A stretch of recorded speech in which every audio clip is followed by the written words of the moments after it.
Hi!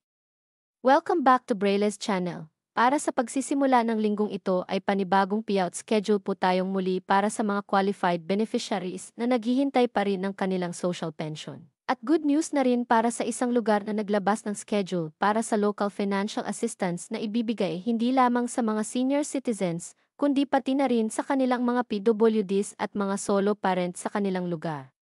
Kung saan ang mga ito at kailan ang nasabing payout ay yan po ang ating ibabahagi ngayon, but before po tayo mag-start sa ating topic, kung bago ka pa lang sa aking channel, please do kindly subscribe, like, and share na din sa ating mga kaibigan, kaanak o kapwa natin pensioners at maging sa ating mga social media accounts para mas marami pa po ang makaalam ng magandang balita na ito. With no further ado, let's begin na po sa ating topic, the latest news.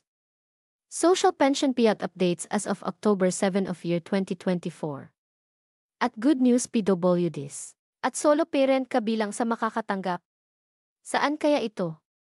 Ang buong detalye alamin, narito na po ang mga panibagong payout schedule para sa pagbubukas ng linggong ito October 7. Simulan po natin sa probinsya ng Itogon, Benguet. Ang lahat po ng qualified beneficiaries ay makakatanggap ng para sa fourth quarter ng taon amounting to 3,000 pesos. Nakaschedule ang inyong payout this October 21 para sa Barangay Ampucaw, Sub-Office Felix, Santa Fe, Manganis at Barangay Lower Loaca. On October 22 naman nakaschedule ang Barangay Poblacion, Dalupiri Proper at Barangay Dalikno Ampucaw na gaganapin sa inyong Barangay Hall at Senior Citizens Building. At sa October 23 naman nakaschedule ang Barangay Tuding at Barangay Tinungdan na gaganapin sa inyong Barangay Hall. On October 24 naman nakaschedule ang Barangay Virac at ang Barangay Loacan Upper. Sa October 25 naman ang Barangay Gumatdang at ang Barangay Ukab ang nakaschedule mag-payout.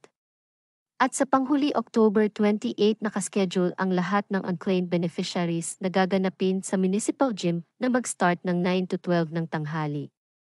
Ang sumunod na naglabas ng schedule ay sa probinsya ng Barangay Pahinga Norte, Candelaria, Quezon. Nakaschedule na po ang inyong payout this October 15 na gaganapin sa Kokoma Covered Court na mag-start ng alas 9 ng umaga. Ang sumunod naman ay sa probinsya ng Barangay Manipis, Talisay, Cebu. Nakaschedule na po ang inyong payout this October 9 na gaganapin sa inyong Barangay Hall na mag-start ng 9 to 3 ng hapon. Ang sumunod naman ay sa probinsya ng Mayabobo, Candelaria, Quezon. Nakaschedule na po ang inyong payout this October 8 na gaganapin sa Walter Mart, Candelaria na mag-start ng 9:30 to 12 ng tanghali. Ang sumunod naman ay sa probinsya ng Barangay Ocapon, Villaverde, Nueva Vizcaya. Nakaschedule na po ang inyong payout this October 9 na gaganapin sa inyong barangay hall na mag-start ng 8 to 9 ng umaga. At ang sumunod na po natin ay ang pagbibigay ng financial assistance ng lokal na pamahalaan ng Dupax del Sur.